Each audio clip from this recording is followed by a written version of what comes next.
미국의 재건 시대 1865년에서 1877년은 남북전쟁 이후 남부주들을 연방에 다시 통합하고 노예 해방 이후 흑인의 권리를 확립하기 위해 노력했던 시기입니다. 이 시기 동안 일부 남부주에서는 계엄령이 시행되었습니다. 이는 주로 남부 지역의 혼란과 폭력 사태를 진압하고 연방정부의 통제를 확립하기 위해 이루어진 조치였습니다. 아래에 관련된 주요 내용을 정리합니다. 재건 시대와 계엄령의 배경, 남북전쟁의 종결과 남부의 혼란. 1865년 남북전쟁이 끝나면서 남부는 사회적, 경제적 붕괴 상태에 있었습니다. 해방된 노예를 포함한 많은 이들이 법적, 사회적 권리를 보장받지 못했고 이를 둘러싼 폭력 사태가 빈번했습니다. 연방정부의 재건 정책, 북부공화당 주도 아래 남부 지역의 재건을 위해 군사적 개입이 필요하다고 판단되었습니다. 특히 흑인 남성의 참정권 보장과 백인 우월주의 단체의 억압이 주요 과제였습니다. 계엄령의 시행, 군사재건법. 1867년 연방의회는 남부 10개주를 5개의 군사구역으로 나누고 각 구역에 연방군 사령관을 배치했습니다. 이 군사구역은 주 정부를 대신하여 법과 질서를 유지하고 흑인 참정권을 보장하기 위한 역할을 했습니다. 군사구역의 통제. 군사 통치 아래에서 계엄령이 시행되었고 군사법정이 설립되었습니다. 기존의 백인 엘리트들은 정치적 권력을 잃고 흑인을 포함한 새로운 유권자 기반이 형성되었습니다. 흑인의 권리 보호. 연방군은 흑인들을 대상으로 한 폭력을 진압하고 흑인의 권리 참정권, 법적 평등 등을 보장하기 위한 역할을 했습니다. 이로 인해 흑인 의원과 공무원이 등장하기 시작했습니다. 계엄령의 영향과 한계, 긍정적 효과. 남부의 폭력과 혼란을 어느 정도 진정시켰으며 흑인의 정치적 참여가 가능해졌습니다. 흑인 참정권과 공민권을 보호하는 14차 및 15차 수정헌법의 비준을 도왔습니다. 한계와 반발. 많은 남부 백인들은 이를 북부의 강압으로 간주하고 강력히 반발했습니다. 계엄령과 군사 통치는 지속 가능하지 않았으며 1877년 재건이 공식 종료되면서 군사구역도 해체되었습니다. 재건의 실패. 1877년 이후 연방군이 철수하자 남부 주정부들은 흑인 억압 정책의 짐 크로우법을 부활시켰습니다. 이는 이후 수십 년간 흑인 차별과 폭력의 원인이 되었습니다.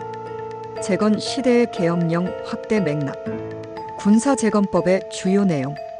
남부의 전통적 주정부들이 북부의 요구를 거부하면서 1867년 의회는 군사재건법을 통과시켰습니다. 이 법은 남부를 5개의 군사구역으로 나누고 각 구역을 군사사령관의 통치하에 두었습니다. 이들 군사사령관은 주로 군법에 따라 행동했으며 당시의 민간법은 효과적으로 기능하지 못했습니다. 군사재건의 목적. 흑인의 참정권 보장. 군사재건은 해방된 흑인 남성에게 투표권을 부여하는 것에 중점을 두었습니다.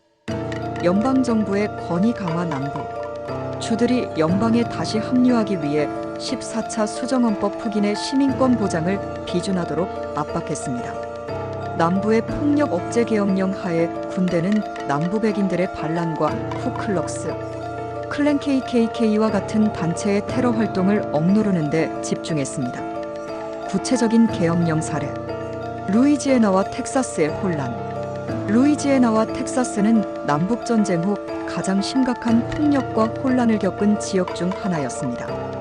흑인과 공화당 지지자들이 백인 보수파로부터 폭력을 당하는 일이 잦았으며 이를 진압하기 위해 군대가 투입되었습니다.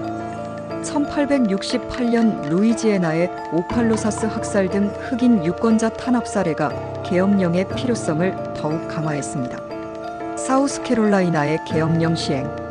사우스캐롤라이나에서는 KKK가 흑인 유권자를 협박하거나 공화당 정치인을 살해하는 사건이 증가했습니다.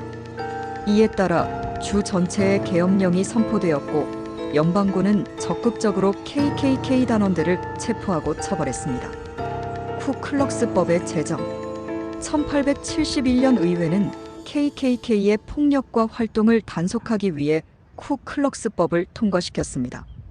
이 법은 계엄령 하에서 민권 보호를 강화하고 연방군이 개입할 법적 근거를 제공했습니다. 계엄령과 민권 확립의 성과, 흑인 공직자의 증가, 군사 재건 기간 동안 수많은 흑인들이 투표권을 행사했고 이에 따라 흑인 공직자가 급증했습니다. 대표적으로 미시시피주의 하이렘 레벨스는 1870년 미국 상원에 선출된 첫 번째 흑인 의원이었습니다. 공공교육제도 도입, 군사 재건은 남부 지역에 공공교육 시스템을 도입하는 계기가 되었습니다. 흑인과 백인 모두를 위한 학교가 설립되었지만 여전히 자원이 부족했고 인종차별이 남아 있었습니다. 재건 시대 계엄령의 문제점, 남부 백인들의 강한 반발. 많은 남부 백인들은 계엄령을 외세의 지배로 간주하며 연방정부에 강한 반감을 품었습니다. 이 반발은 민주당의 정치적 부활로 이어졌고 재건 시대 종료 이후 백인 우월주의로 대표되는 정책들이 다시 부활했습니다. 연방의 통제력 약화. 1877년 타협을 통해 연방군이 남부에서 철수하면서 계엄령의 효과는 사실상 사라졌습니다. 이로 인해 흑인 유권자 탄압과 인종분리법이 본격화되었습니다. 한계와 지속되지 못한 변화. 흑인의 참정권 보장은 재건 시기에는 어느 정도 성공했으나 연방군 철수 이후 다시 억압되었습니다. 이는 미국 남부의 인종 갈등이 20세기까지 지속되는 결과로 이어졌습니다. 역사적 의의와 평가. 계엄령은 단기적으로 혼란을 진정시키고 흑인의 시민권을 보호하는 데 기여했지만 정치적 타협과 남부 백인 엘리트의 반발로 인해 지속 가능한 변화는 이루지 못했습니다. 재건 시대의 경험은 이후 미국의 민권운동에 중요한 교훈을 제공했으며 인종 평등과 민주주의 확대를 위한 끊임없는 노력이 필요하다는 점을 보여줍니다. 계엄령의 배경 심화, 남부의 사회적 갈등, 해방된 흑인과 백인 엘리트 간의 긴장. 남북전쟁 이후 약 400만 명의 해방 노예는 법적으로 자유를 얻었지만 경제적 독립은 이루지 못했습니다. 반면 백인 엘리트들은 농장 경제의 붕괴와 사회적 지위 상실을 우려하며 흑인들의 권리 확장을 적극적으로 저지하려 했습니다. 흑인에 대한 폭력. 1865년 1866년에 남부 전역에서 흑인들에 대한 폭력이 급증했으며 특히 흑인들이 경제적 자립이나 투표권을 행사하려 할 때 백인 보수 세력의 반발이 강하게 나타났습니다. 정치적 필요성과 군사적 개입, 대통령 대 의회의 갈등. 전쟁 직후 앤드루 존슨 대통령은 남부의 복구를 신속히 진행하려 했지만 의회는 더 강력한 조치와 흑인 권리 보장을 요구했습니다. 결국 의회 주도 아래 군사재건법이 제정되어 계엄령이 실시되었습니다. 남부의 반발을 억제. 많은 남부주들이 연방헌법의 수정안을 비준하는 것을 거부하거나 흑인 유권자 등록을 방해했기 때문에 군사적 통제가 필요하다고 판단되었습니다. 군사구역과 주요 역할. 1867년 군사재건법은 남부를 다음과 같은 5개 군사구역으로 나누었습니다. 각 구역은 연방군 사령관이 통제했습니다. 군사구역 포함 주주요 사령관 특징. 제2구역 버지니아주 포크공화당 정책 지원 강화. 제2구역 노스캐롤라이나, 사우스캐롤라이나 데니얼 시클스 KKK 활동 강력 단속. 제3구역 엘라베마, 조지아, 플로리다존 셰리던 흑인 투표권 보호. 제4구역 미시시피, 아칸소 에드워드 오드 흑인 학교 설립 지원. 제5구역 텍사스, 루이지애나 필립 셰리던 흑인 폭력 억제.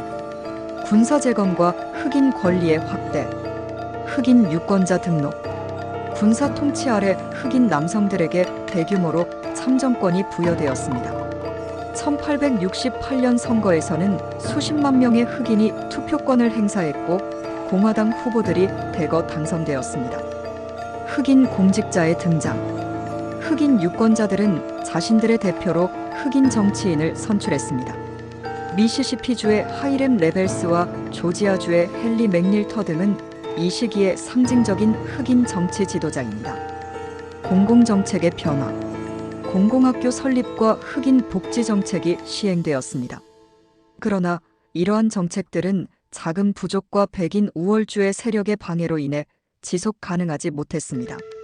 계엄령의 저항과 결과, 백인 반발 세력의 조직화, 쿠클럭스 클랜 KKK 1866년, 테네시주에서 창설된 KKK는 흑인과 공화당 지지자들을 위협하며 폭력적으로 반발했습니다.